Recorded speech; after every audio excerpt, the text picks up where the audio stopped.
கூட்டம் நமது நகரசபையிலே இடம்பெற்றது. அது கூட்டம் என்பதை விட கலந்துரையாடல் என்றுதான் சொல்ல வேண்டும். உண்மையிலேயே உள்ளூர் கல் உற்பத்தியாளர்களின் பிரச்சனை தொடர்பாக கலந்துரையாடப்பட்டது. இந்த உள்ளூர் கல் உற்பத்தியாளர்களின் பிரச்சனை என்று சொல்லும் பொழுது, மன்னார் மது விற்பனை நிலையங்களிலே போத்தலிலே அடைக்கப்பட்ட ரசாயன கலவை சேர்ந்த கல்லு விற்பனை செய்வதாகவும், அதனால் உள்ளூர் உற்பத்தியாளர்களின் கல்லை விற்பனை செய்ய முடியாமல் நிலத்திலே கொட்டுவதற்கான ஒரு சூழல் ஏற்படுவதாகவும் நம்மிடத்திலே எழுத்து மூலமான அறிவித்தல்களை தந்திருந்தார்கள், கோரிக்கைகள் தந்திருந்தார்கள். இந்த போத்திலே அடைக்கப்பட்ட கல்லை குறிப்பிட்ட நேரத்துக்காவது எங்களுக்கு விற்பனை செய்யாது உள்ளூர் உற்பத்தியாளர்களின் கல்லை விற்பனை செய்வதற்குரிய ஏற்பாடு செய்து தரும்படி, அதற்கிணங்க மதுவரி திணைக்களம், அதே போன்று எமது MOH, அதே போல மன்னார் போலீஸ் நிலைய அதிகாரி, கல் உற்பத்தியாளர் சங்க தலைவர், அதே போன்று கூட்டுறவு சங்க முகாமையாளர், எமது நகரசபை உறுப்பினர் போன்றோர் இந்த கூட்டத்திலே கலந்து கொண்டார்கள்.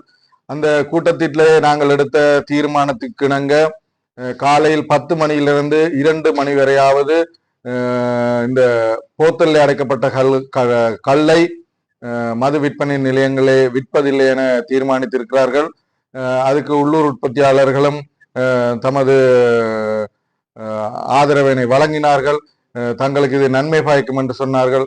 ஏனென்றால் காலை 10 மணியிலிருந்து 2 மணி வரைக்கும் தான் கூடுதலான கல் விற்பனையாகும் நேரம். எனவே அந்த நேரங்களிலே இந்த போத்தில் அடைக்கப்பட்ட கல்லை தடை பண்ணினால், விற்பனை செய்வதை இடைநிறுத்தினால் தங்களது உள்ளூர் உற்பத்தியாளரின் கல்லை விற்பனை செய்யக்கூடியதாக இருக்கும் என்று அவர்கள் சொன்னார்கள். எனவே மகிழ்வோடு இந்த தீர்மானத்தை அவர்கள் ஏற்றுக்கொண்டார்கள். எனவே இதை நடைமுறைப்படுத்துவதை மன்னார் நகரசபை கண்காணிக்கும். அதே போன்று கல் உற்பத்தியாளரிடம் நான் கேட்டுக்கொண்டேன், உற்பத்தியாளர் கூட்டுறவு சங்கத்திடம் கேட்டுக்கொண்டேன், இந்த போட்டிலே கல்லை அடைப்பதற்கான ஒரு நிலையம் ஒன்று எமது உயிலங்குளத்திலே இருக்கின்றது என்றும் அது தற்காலிகமாக மூடப்பட்டிருக்கு என்றும் சொல்லப்பட்டது. எனவே இந்த உள்ளூர் உற்பத்தியாளரின் கல்லை அந்த போத்தலில் அடைக்கும் எமது உயிலங்குளத்தில் இருக்கும் நிலையத்திலே நாங்கள் அதை கொண்டு சேர்த்து அங்கே அந்த போத்தலை அடைத்து அதை நாங்கள் விற்பனை செய்வோமாக இருந்தால் உள்ளூர் உற்பத்தியாளர்கள் நன்மை அடைவார்கள்.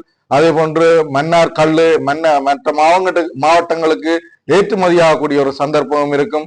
எனவே உடனடியாக கூட்டுறவு சங்கத்திடம் நான் வேண்டுகோள் விடுத்தேன், இந்த உள்ளூர் உற்பத்தியாளரின் கல்லை நீங்கள் போத்தலை அடைத்து விற்பனை செய்வதற்குரிய ஏற்பாடு செய்யுங்கள் என்று சொல்லி, எனவே அதுக்கான முதலீடுகளை வேண்டுமென்றால் நாங்கள் தனியாரிடத்தில் இருந்தோ அல்லது யாரிடம் இருந்தோ பெற்று தரக்கூடிய ஒரு வசதி இருக்கும் என்று நான் அவரிடத்தை சொன்னேன்.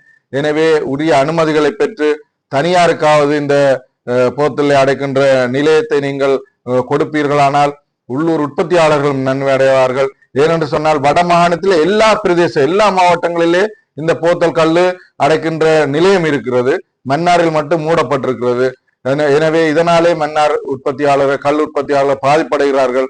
எனவே அதற்கிணங்க நான் அவரிடம் சொன்னேன், நீங்கள் இதை திறப்பதற்கான ஏற்பாடு செய்யுங்கள், அதற்கான முதலீடை பெற்றுத் தருவதற்கான ஏற்பாடை நான் செய்கிறேன் என்று. எனவே அதுதான் எங்களது மன்னார் கல் உற்பத்தியாளருக்கு நிரந்தர தீர்வாக அமையும் என்று நான் நினைக்கின்றேன்.